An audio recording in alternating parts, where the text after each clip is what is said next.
Hey guys, welcome back to part 3. Today we're going to talk about concept development, how to create a collection, how to market your collection, how to sell your collection, everything that really goes into creating a successful collection that you could sell to your customers. I'm also going to be tying like a little bit of my personal story within these concepts that I want to explain, just to kind of give you guys like a real life scenario, I guess you could say, on how I usually develop my collections and how I kind of use the mainstream notes on how to create a collection, but indigenizing them in my own way. When starting a collection, I think it's really important, or even a brand for that matter, it's really important to get your vision down. Like, why do you want to start this brand?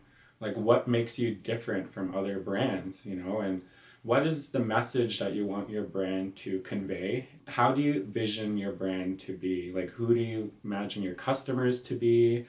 What do you imagine them doing in their day-to-day life? Like, all of this really comes into play when you're creating a collection, because it's really important to know who your demographic is. I'm going to dive a little bit more into it, but knowing who you're selling to is what's going to help you have a successful launch.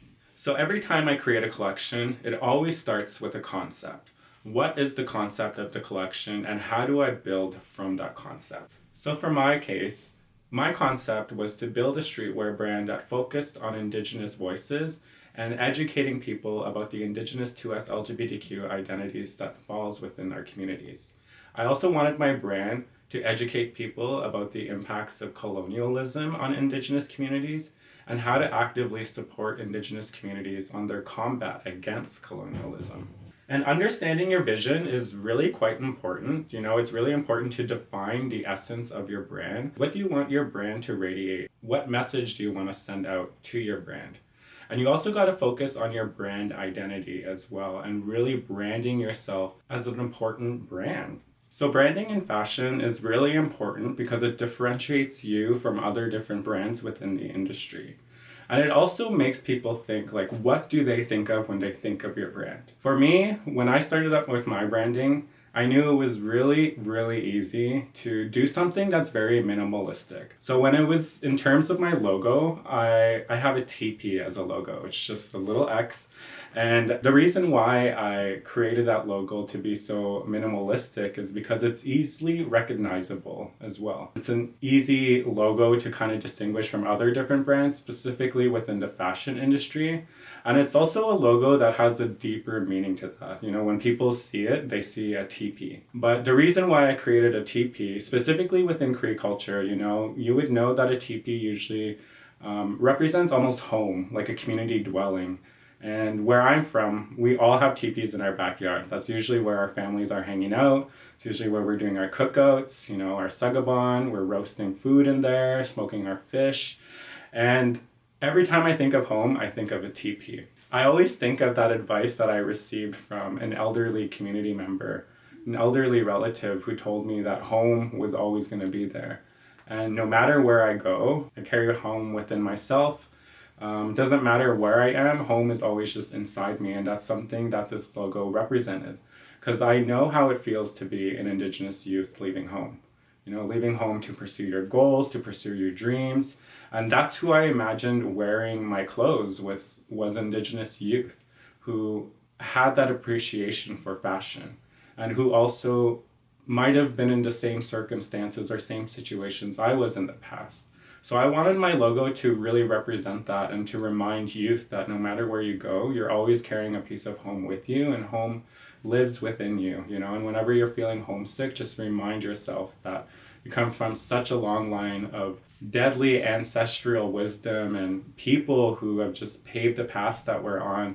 And it's really important to tap into that, because that blood and that resiliency and that strength also runs through your same veins as well. So understanding your vision is crucial, and creating your brand identity is also a crucial part before you even release any collection. What do you want people to think of when they think of your brand? Think of the colors, think of the font, think of the message that you want to create, think of the feeling you want people to feel when they wear your clothes. All of this really ties into your brand identity. It's really important to walk into this with a clear vision and a clear mind and a clear goal. Because when you have all of that laid out, it's easy to create a collection when your concept and your brand values and your brand identity is strong. Think of these questions, what messages do you want to convey?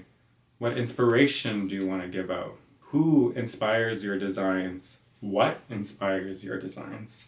Luckily for Indigenous folks and Indigenous designers, we have such a strong culture and a strong bloodline to really draw inspiration from.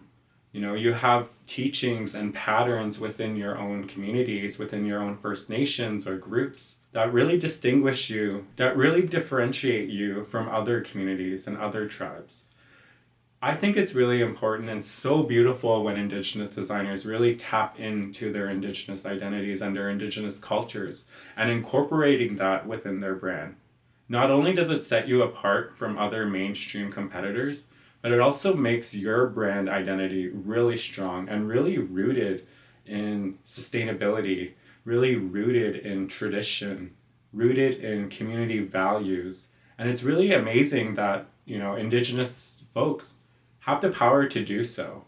When we look at mainstream fashion industries or mainstream fashion brands, there is a long history of cultural appropriation and theft. We still see it in this day and age. I literally just called out Valentino a few weeks ago for copying this beadwork pattern. And think it's really important to remember that there's also laws and there's acts that are available within the globe that protects our art. And as Indigenous folks, it's really up to us to kind of take control of that. I think for the longest time, because Indigenous people haven't been in the industry, cultural appropriation has just run rampant. Cultural appropriation has just become a norm while you're in the fashion industry. And I really do think it's because of the lack of Indigenous voices and representation there is there. There's no consultants to consult with these brands on educating them about the different patterns and what they can use, what they can't use. There's Indigenous designers, but they don't have the resources or the funding to be able to fight against these major giants like Valentino or Dior or Givenchy, etc., etc. So creating your brand identity is crucial to anything that you do. And I think it should be really the start of anything before you create a collection or before you drop anything. Really make sure that your brand identity is strong, it sends a clear message, and it's something that you're passionate about. The next thing you want to do is identifying your target audience.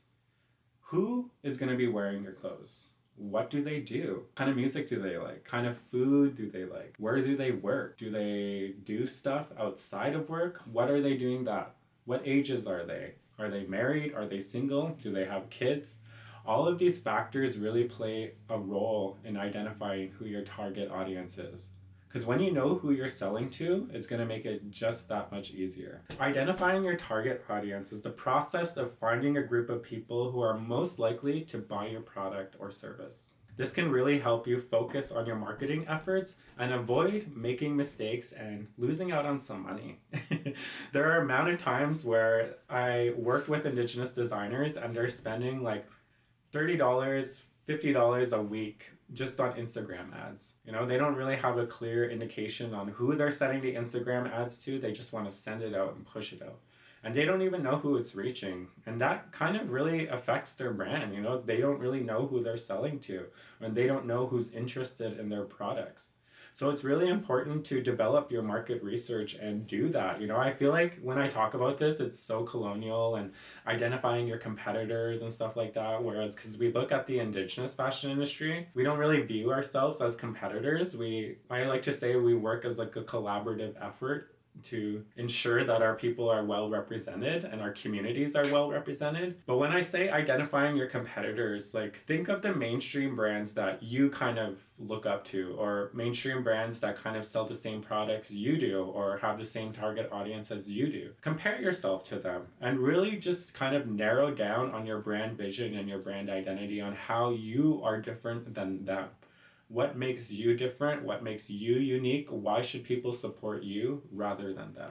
People identify their target audience in so many different ways. They usually use surveys, they do market research, you could go on different trend websites.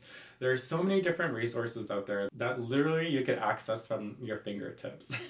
Some people even develop detailed buyer profiles to understand their audience better. So they really just dive into creating a whole character. Think of AI. They just have somebody who creates this customer, I guess, of your brand, and they follow suit to that.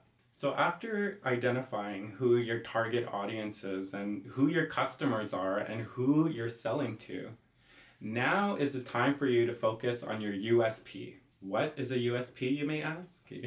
It's a unique selling proposition. So a USP is basically a characteristic that makes a clothing brand stand out from its competitors. It's what makes a brand special and better than any other options. You need to identify what customers value about your product or your service. Compare your product or your service to your competitors. What makes you different and why should they support you? Identify your strengths and your weaknesses. It's always good to know either or. And focus on your one unique feature that really separates you from any other clothing line or brand or business idea.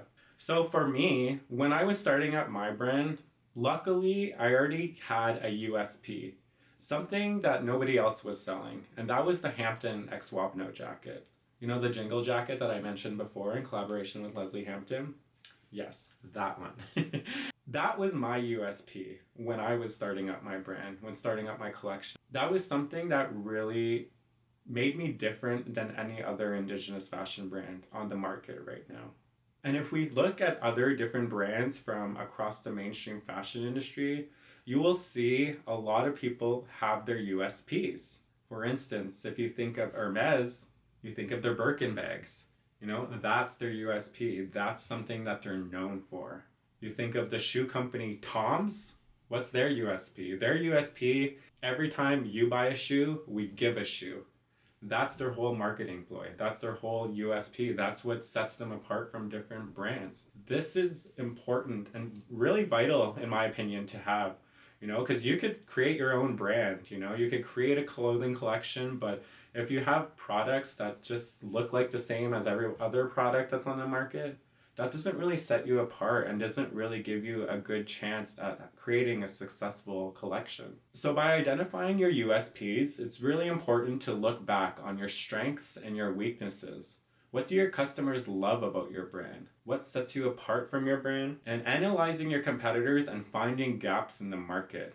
What doesn't exist that you yourself could create and bring into fruition? What is something that is going to set you apart? That is what I always remind people. When creating a brand, what makes you different than the tens of thousands of other brands that are currently on the market right now? You identify that for yourself. And luckily, we have such a strong lineage and culture and come from such a strong bloodline of individuals that you could literally tap into that and find something that is unique to you, unique to your community, or unique to your brand. So now we finished about USPs, target audience, and creating your brand identity. Now we get into the design process. So translating your ideas into designs is very easy, very crucial, and something that is really going to set you apart from any other brand on the market, because the way I look at it is nobody thinks the way that you do. Nobody has that same mindset or that same idea of beauty the way that you do. That's what makes every brand so unique and every individual so unique. We have our own perceptions of beauty and our own perceptions of what we think is beautiful and what we think is nice and aesthetically pleasing and everything that falls into that. So this is kind of where you have free range to do anything that you want. A lot of people bring their designs in so many different ways. There's so many people that focus on sketching. There's people that use digital design. There's people that just use conceptual design where they literally just grab fabric and start designing everywhere. But I want to share some tools with you guys that I think would help anybody else who is kind of starting in this industry.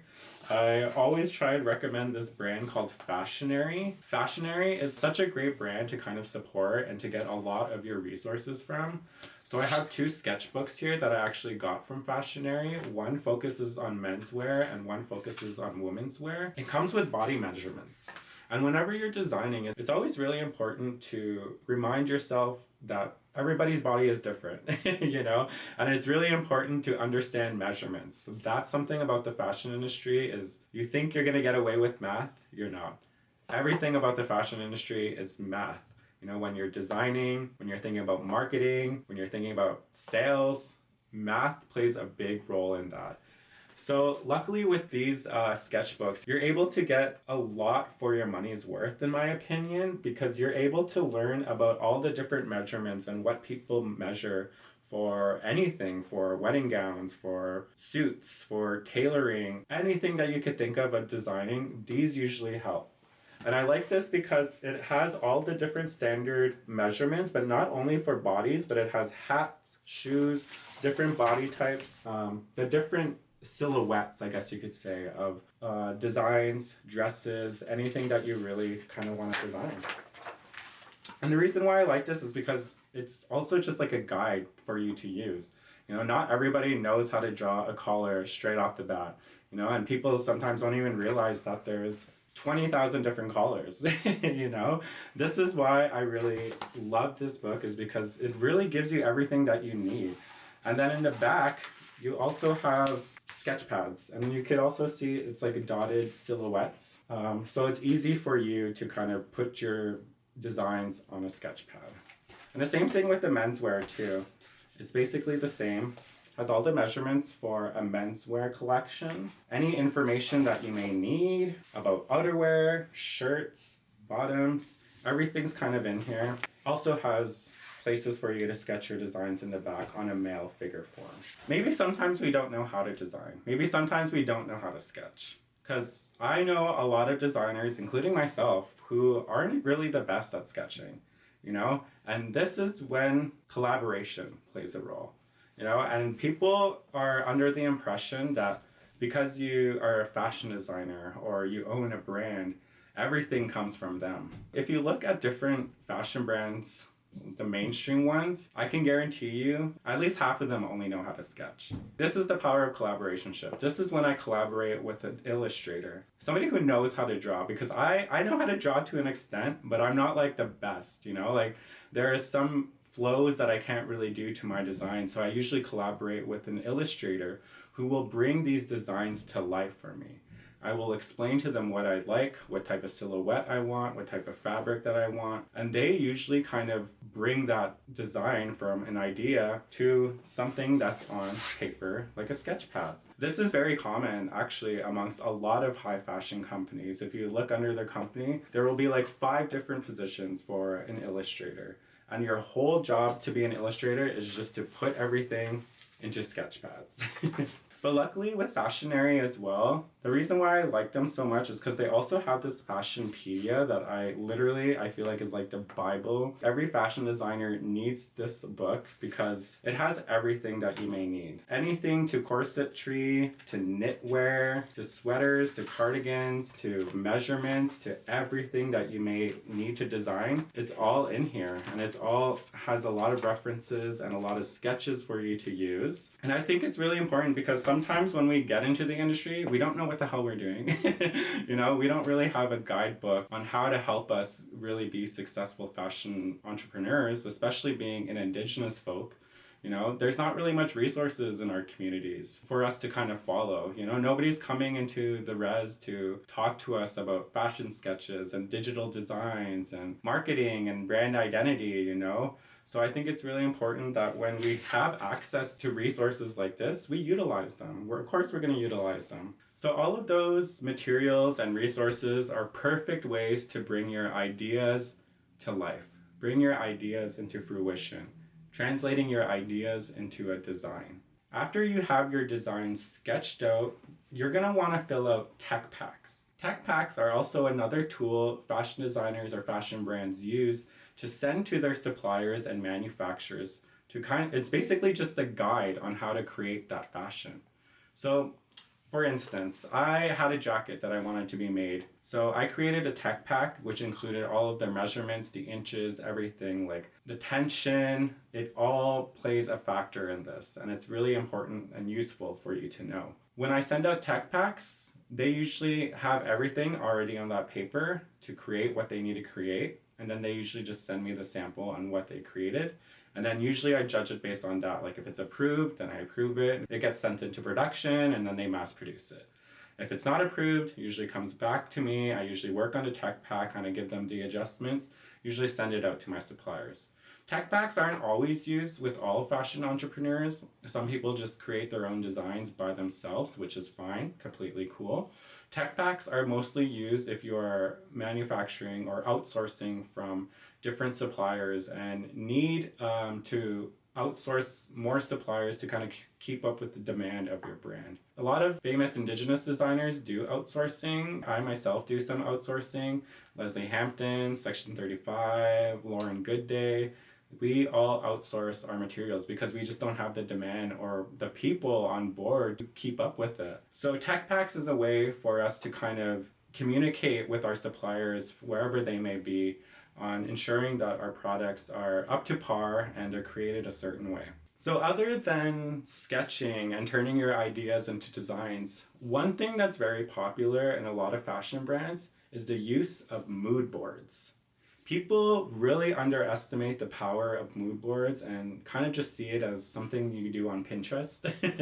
But mood boards actually play a vital role in a brand's identity and a brand's aesthetic and a brand's direction in which way it wants to go. Mood boards really just serves as a way to kind of remind yourself of your brand's aesthetic and the direction that you want to go into. When creating mood boards, people kind of look at a lot of different things. You could gain inspiration from other fashion collections. People use nature, lighting, the sky. Anything and everything could really be put on a mood board. But this mood board basically serves as like your pinpoint to your collection. The aesthetic, the direction you want to go, and maybe even the color palette as well. There's a lot of brands that always include their color palettes on these mood boards to remind them and to ensure that they're following that same direction or really keeping to their brand identity, which is at the core of what you do. So one thing people like to include on their mood boards is trend forecasting. People are probably wondering what's trend forecasting. It's literally just predicting trends, what are going to happen in the future. And luckily, we have access to so many trend forecasting websites, being people in fashion.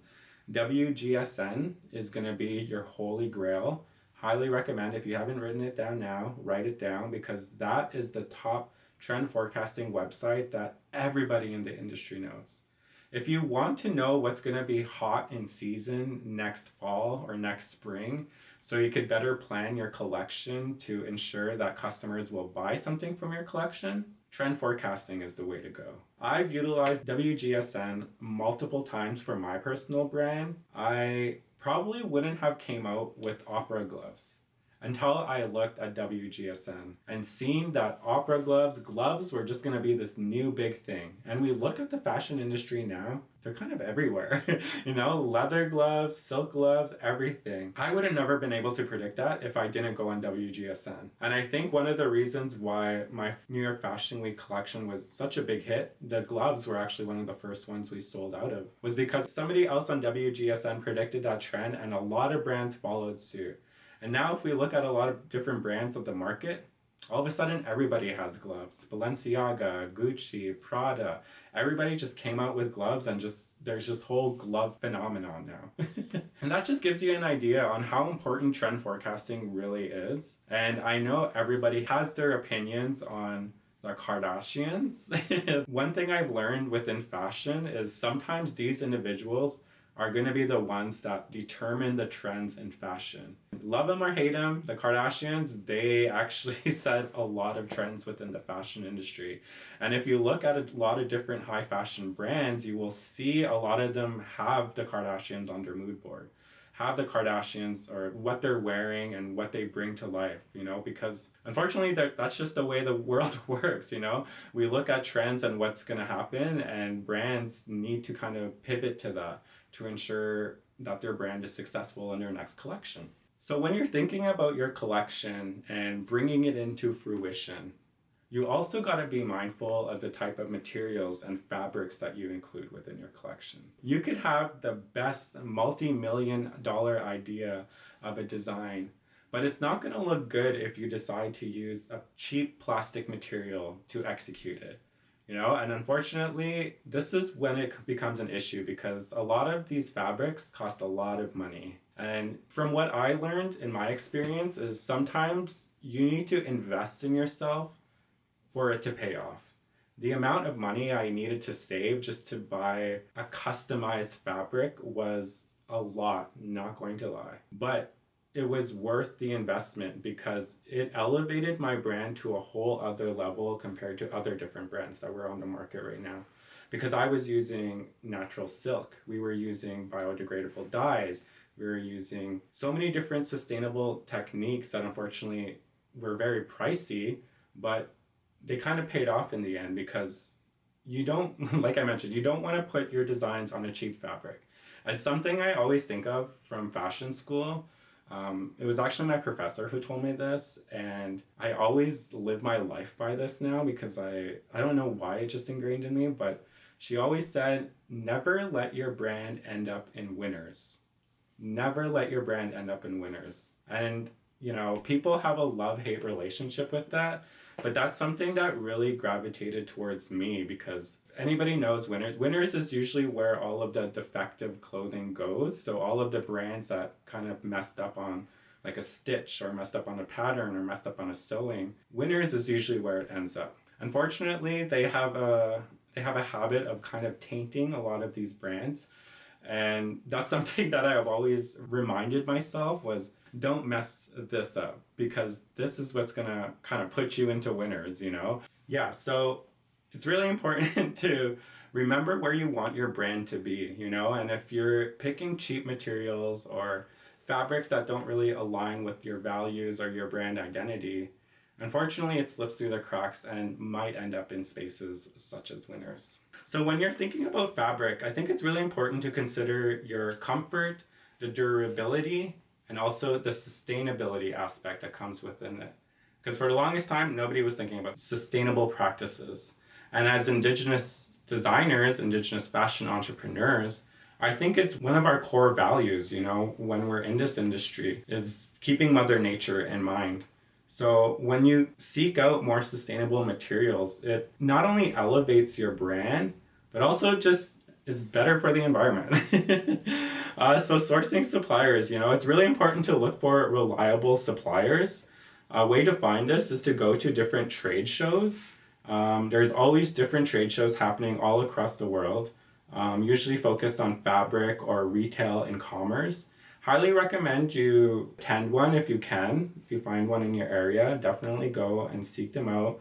Just to go and kind of explore, and luckily we have access to the internet now. So you could literally just Google suppliers in my area and there'll probably be like 5-6 different fabric suppliers that pop up. Now is the time for you to do that research. Start calling these brands up, start calling these companies up, get a list of their clients, who do they supply for already?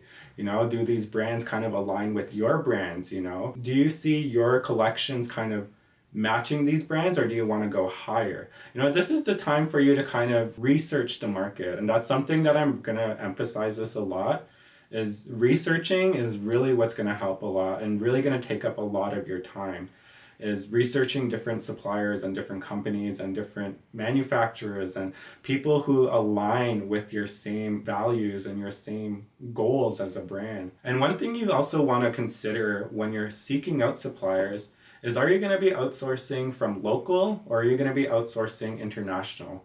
Because these two will play a big role in the pricing of your collection. So how much the pricing of your fabric, the pricing on how you're putting your products up, everything, all of this really affects, and it's all just about cost. Like how much are you willing to spend? How much are you willing to put into your brand? And luckily as Indigenous entrepreneurs, we have access to so many different grants now, which is free money. And one way you could use these grants is to put into your brand. You could put it into getting quality suppliers for fabric or quality manufacturers for leather, everything, and I definitely would really emphasize that, do your research. It's really important to do your research. And honestly, half the time half of my time designing is researching. Researching on different suppliers, researching on other brands, researching on competitors, and researching what type of fabrics are kind of hot right now. So right now, like in the high fashion industry, as we're moving towards the sustainable industry, people are starting to ditch now a lot of the usual fabrics and are starting to look for more sustainable alternatives. So different alternatives could include bamboo, Lysol, hemp, lyocell, recycled nylon. People are recycling water bottles now and turning that into fabric. There's also recycled polyester fabric, which actually we used for our brand for our first collection on our bomber jackets. Everything was all recycled polyester, all from the RPET technology. It's really important to research all of these. Research these brands and see what kind of works for you and what fabrics you want. And aside from looking at sustainable fabrics, it's also really important to look at their fashion practices behind the scenes too. Are they participating in ethical sourcing? Are they paying their workers a livable wage? All of this really comes into consideration when you're starting your brand. I know some designers that actually source from the same people as Shein and Fashion Nova. And anybody who knows Shein and Fashion Nova within the industry right now knows how poor conditions a lot of these workers are working in. It's illegal oftentimes. So I think it's really important to really research who you're supporting, including fair trade, closed loop systems, and using renewable energy is just some examples. So like I mentioned, the industry right now is moving towards more sustainable practices. So what is sustainable fashion? Fashion has really become such an integral part of a lot of people's lives, of everybody's lives in this day and age.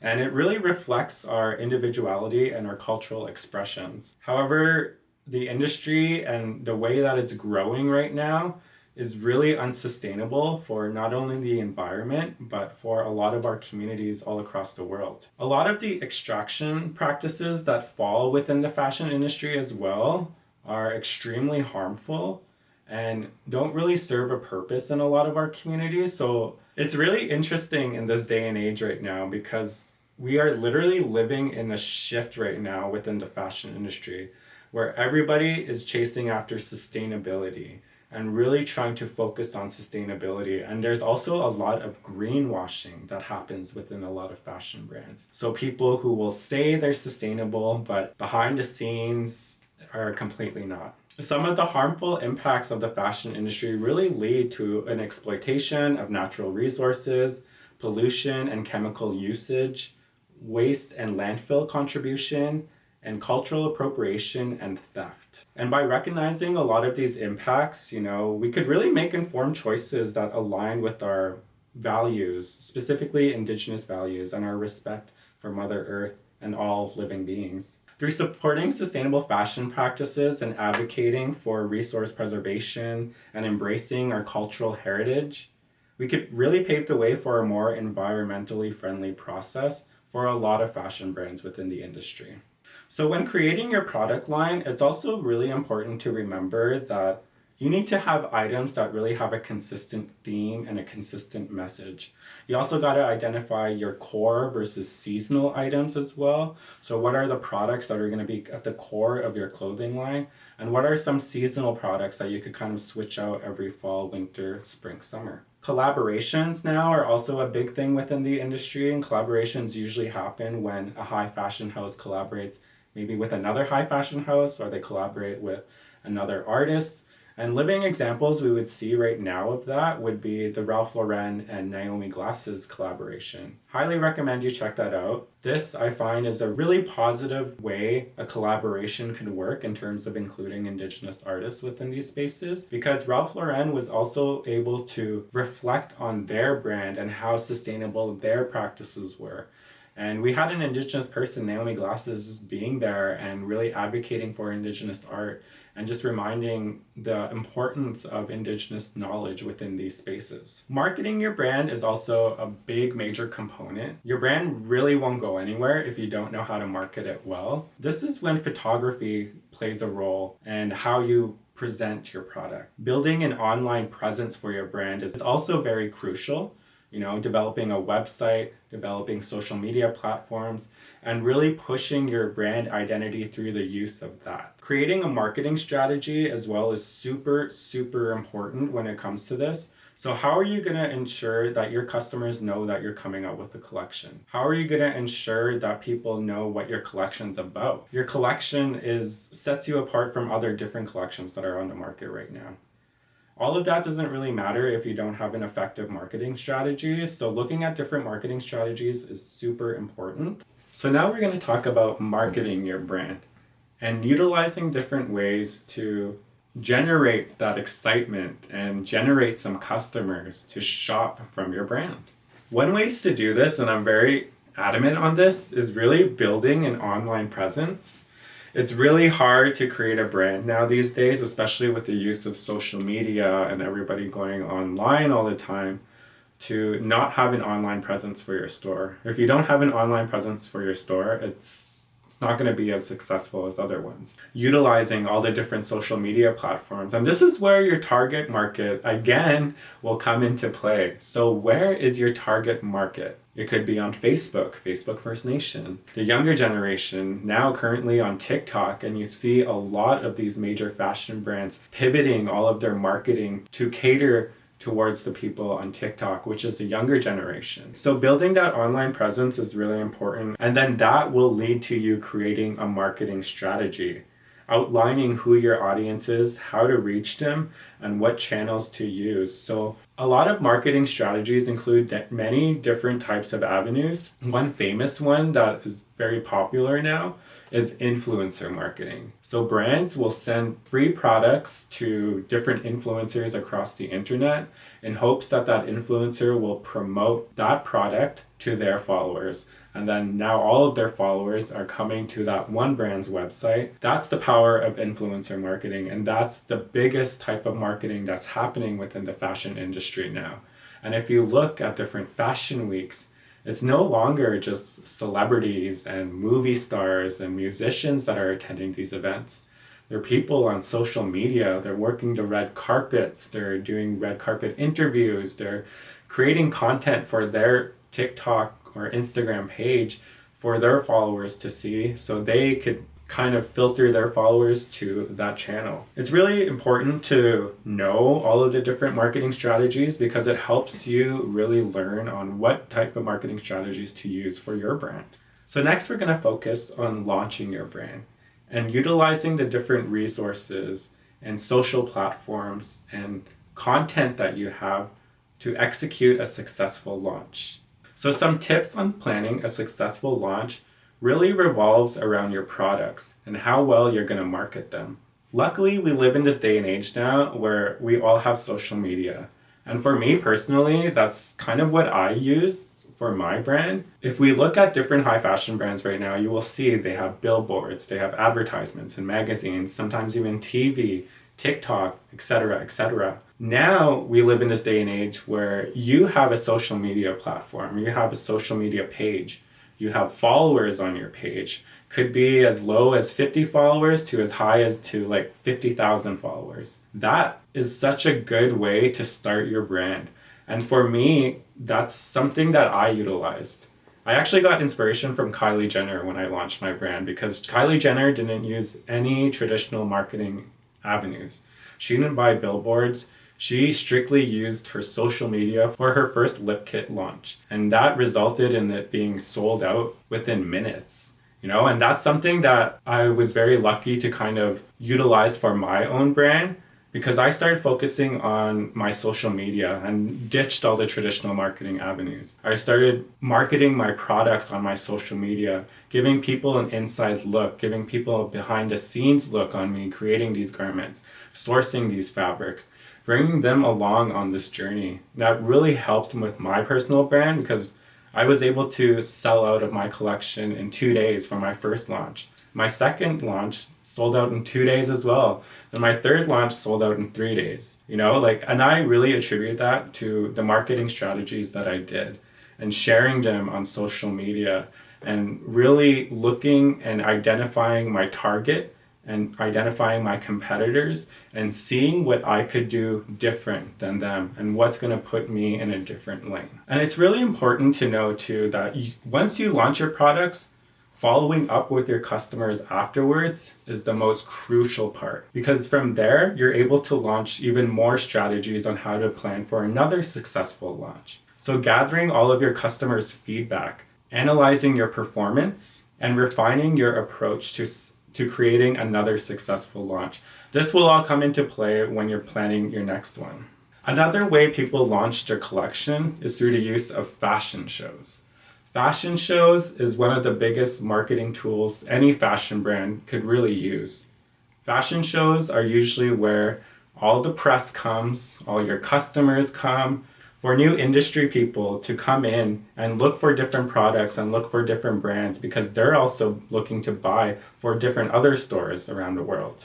So shooting a collection lookbook is going to be extremely vital when it comes in promotions to your brands, because from there you're able to send out your entire lookbook to any of the press, to any of the clients you may have, to any brands who might want to do some collaborationships in the future.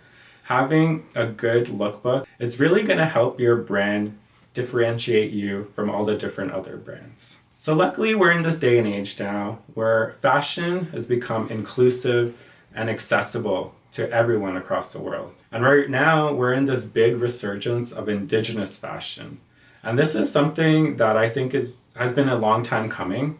If we're looking at the fashion industry right now, nobody is looking at Canada as one of the top leaders of fashion. It's always Italy, Milan, it's always Paris, and even New York in the USA. These are the three main cities that people are looking at towards fashion. In my opinion, I honestly believe indigenous fashion is going to put Canada as the same level as Paris, Milan, and New York. And it's all going to be because of indigenous fashion. That's truly what I believe, and that's truly what I predict. And right now, we're kind of seeing it, this resurgence of indigenous fashion designers and indigenous designs now entering into the market and being seen on New York Fashion Week runways, Milan Fashion Week runways, Paris Fashion Week runways. We have indigenous models doing all types of shows from across the world. Indigenous fashion is becoming this big global resurgence. And I think indigenous designers really have one leg up on a lot of different other designers within Canada. And I think it's really important right now that indigenous people start to take their place within fashion. As indigenous designers, we're actually living in a really exciting age right now, because our culture is just constantly adapting and really revitalizing and really finding different avenues for us to express our culture. And like I said, fashion has always just been a part of our communities and something we've utilized since time immemorial. But now in this day and age and this new generation, indigenous fashion designers are now looking to incorporate mainstream fashion practices, but also including the traditional fashion aspect within it. There's this quote that everyone used to say about how indigenous people and our culture is stagnant. But something I truly believe is that our culture is not stagnant. It evolves in so many different ways, and I think fashion is one of the ways that it's going to evolve. If we look at different indigenous designers from all across the world, to Jamie Okuma, Evan Ducharme, Leslie Hampton, Victoria's Arctic Fashion, Section 35, Dorothy Grant, everybody has a role and everybody has their own aesthetic that they bring to the table. That's because they all just tap into their lineages. They tap into their families. They tap into their culture. They tap into their communities. And that's really what differentiates them from a lot of mainstream fashion brands within the industry. That's why I think it's so beautiful when I see more indigenous people taking their place within fashion. Because we've always had stories to tell. We've always had legends to tell. We've always had family lineages to express and be proud of. And we've always been doing that through the use of fashion. It's just really exciting to see how our fashion is not only evolving, but our culture is also evolving with it. So in conclusion, I truly believe that your lived experiences, how you grow up in the world and how you see the world, your perception of beauty is going to affect your brand. It's important to have a strong brand vision, strong brand identity, and something that really sets you apart from other competitors within the industry. We identified USPs. So what is one design that's going to separate you from the rest? And what is one design that's just going to make everyone know who you are? Marketing. How are you going to market your brand and all of the products that fall underneath your collections to ensure that your collection is a successful launch? It's really important to dive into that and really remember to kind of stay passionate and stay true to yourself, because it all really just comes from within. Honestly, if you have the passion and if you have the heart and if you have the motivation to do what you want to do, you could do it. And like I said, for the longest time, Indigenous people, we haven't been underrepresented in the industry. We've just been excluded, systemically excluded from all of these tables and conversations that are happening. And now is the time for us to take our place. And I'm super excited to be able to take our place within fashion with you guys. My name is Scott Wabano. You could find me at Scott Wabano on all social platforms, scottwabano.com. And don't forget to follow The Real Rank Pod, which I'm also a co-host of. And I also just want to thank Two Spirits in Motions for inviting me to participate in this masterclass. I have such an appreciation for you guys. Thank you for having me. Jinaskamutin, miigwech.